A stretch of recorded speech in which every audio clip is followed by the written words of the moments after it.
سلام به هموطنای عزیزم، مخصوصا کسایی که پیج من رو دنبال میکنن و کلیپایی که براشون میسازم رو تماشا میکنن. قبل از هر چیزی ممنون میشم که لطف بکنید بنده رو سابسکرایب کنید و اگه از دیدن کلیپ هام لذت میبرید ممنون میشم که لایکشون کنید. امروز اومدم پارک نهج‌البلاغه و میخوام از طبیعت بسیار زیباش لذت ببرم و دوست دارم که هموطنای گلم همونطوری که من عاشق طبیعتم و از طبیعت لذت میبرم، اونا هم از طبیعت زیبای بوستان نهج‌البلاغه لذت ببرن. بوستان نهج‌البلاغه تقریبا میشه گفت بزرگترین بوستان ایرانه. این بخشی از بوستان رو که من بهتون میخوام معرفی کنم و نشون بدم و البته حتما خیلیاتون مخصوصا هموطنای تهرانیمون ازش دیدن کردن، بخشی از بوستان هست که از دو سمتش به بولوار همیلا و بزرگراه شهید همت وصل میشه و محدود به این دو تا بخشه. یه بخش جدیدی توی پارک اضافه کردن، ایستگاه دوچرخه سواریه، دوچرخه داره و همینطور اسکوترهای برقی و از این دست که میتونید ساعتی یا حالا هر ساعتی که خواستید ازش استفاده کنید. ببخشید ساعتیش حدود مثلا دوچرخش حدوداً 180 تومن میشه. همینطور که میریم جلو من بخشای مختلف پارک رو دوست دارم که بهتون نشون بدم. بوستان نهج‌البلاغه میشه گفت یه دره‌ای بوده که بین دوتا کوه واقع شده و ازش یک رود کم آبی تقریبا رد میشده. شهرداری لطف کرده و این دره کم آب رو تبدیل به بوستان زیبای نهج‌البلاغه کرده. به خاطر درختای فراوون و زیبایی که داره، آب و هوای خیلی خوبی نسبت به بقیه شهر تهران این بوستان داره. بسیار بسیار برای پیاده روی بوستان مناسبیه و همینطور برای دوچرخه سواری که جدیداً هم داخلش باز کردن. بخشای مختلفی داره. یه دونه آبشار، حالا نه به اون صورت میشه گفت بزرگ، ولی یه آبشاری داره که از روی ایووناش رد میشه، جالبه و تو این کلیپ هم میبینیمش. همینطوری که میریم پر از درختای زیباست، فضای بسیار زیبا، گلهای زیبا، مجسمه های زیبایی که گذاشتن. یک بخشی از البته تقریبا به 3-4 تا مسیر مختلف تبدیل میشه. حالا فعلا من یک مسیرش رو دارم میرم و بهتون نشون میدم، بعد دوباره برمیگردم و مسیرهای دیگهش رو هم بهتون نشون میدم.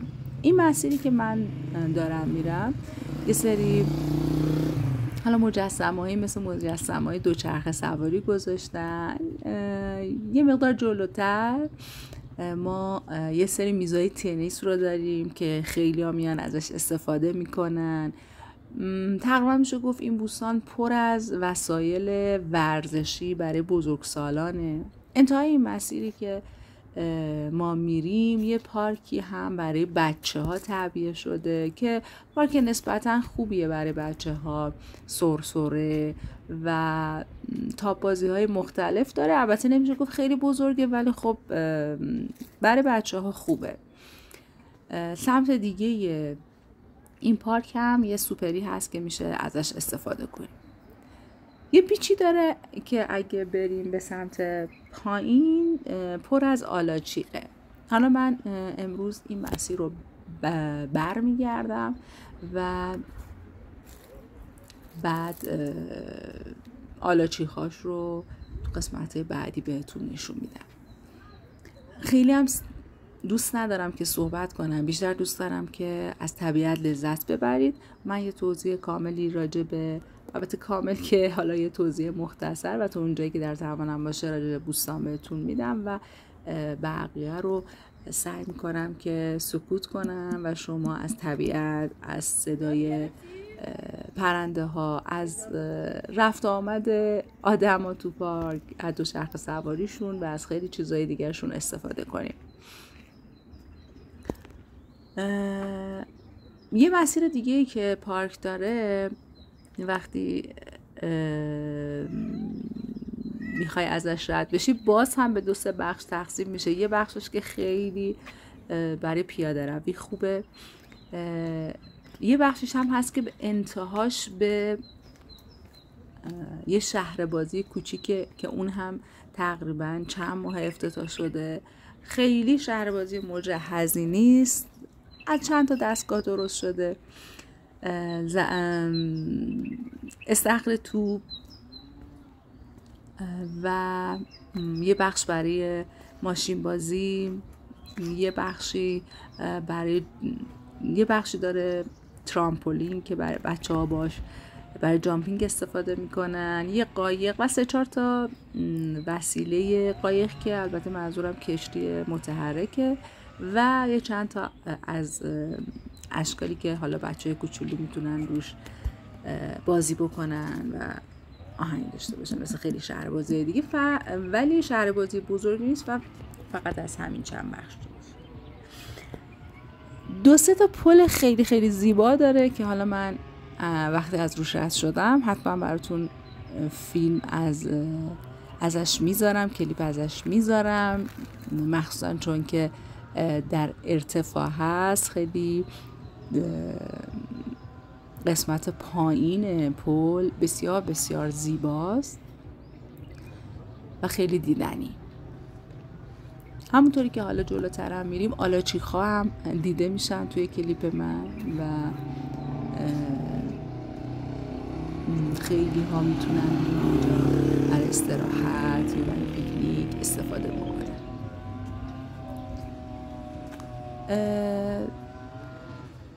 جدیدن هم البته نمیشه گفت جدیدن، چون من خودم قبلا هم یه بار تقریبا پارسال بود اومده بودم که یه چادر عشایری تو قسمت جلوی بوستان که به سمت بولوار همیلا، از سمت بولوار همیلا بهش نزدیکه، اون سمتی که به بولوار همیلا هستش، چادر عشایر برپا میکنن، داخلش آش درست میکنن، کباب درست میکنن، حتی همینطوری هم بهت اجازه میدن که داخل چادر بری بشینی استراحت کنی و اگه دوست داشتی چای بخوری، آش بخوری، کباب بخوری. من پارسال که یه بار اومده بودم یه سری خانوما بودن آشپزی میکردن که لباسای محلی خیلی خیلی زیبایی هم داشتن، موسیقی‌های زیبایی هم براش توی چادر اجرا میکردن، اجرا که یعنی حالا موسیقی پخش میشد. این سری متأسفانه من اون خانوم ها رو ندیدم، ولی یه سری آقایون هستن که در حال پختن آش و این موارد هستن. اجازه هم دادن که من ازش فیلم بگیرم که در آخر این کلیپ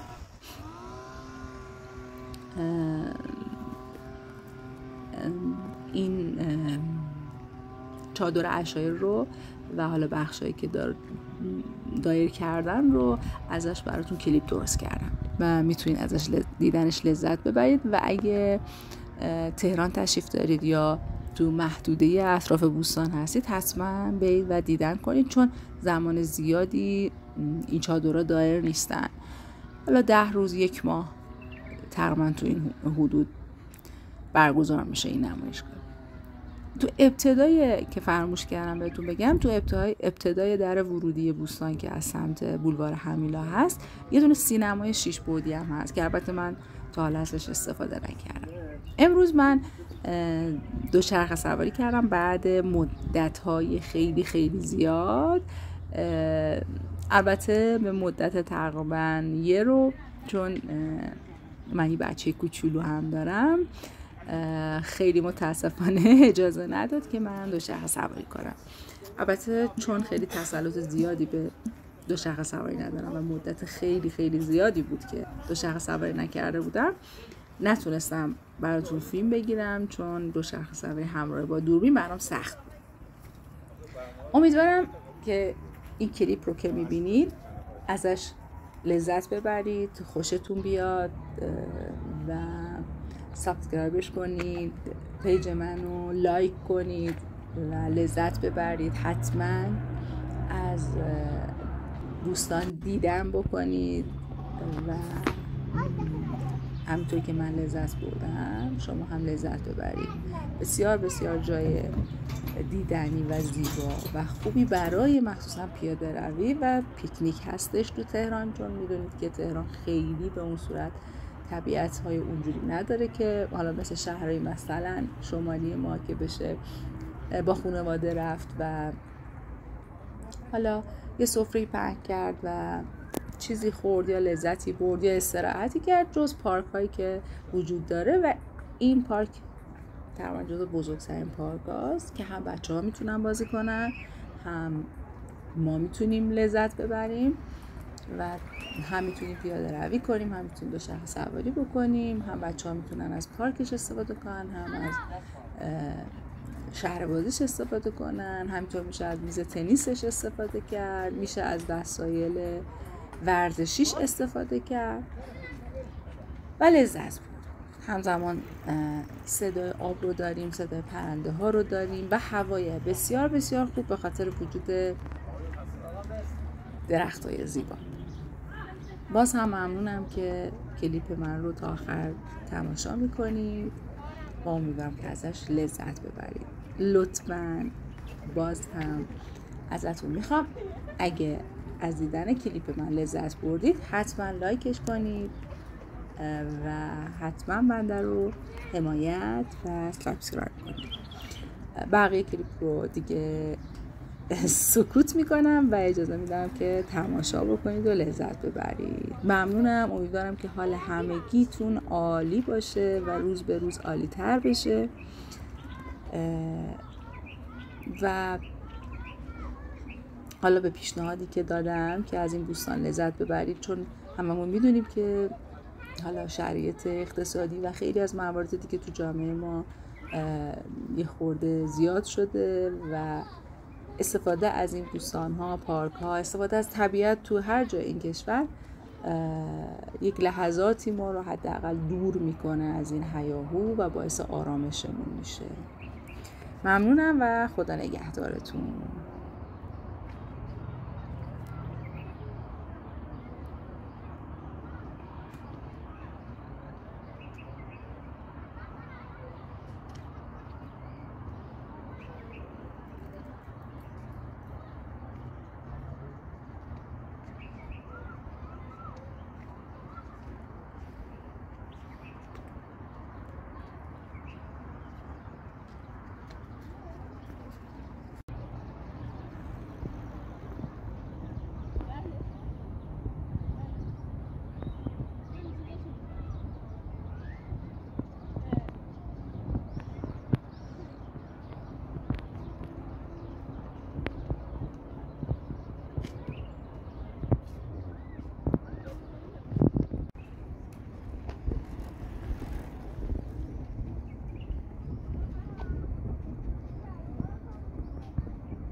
پا دوچرخه بزن برای مایچ های پا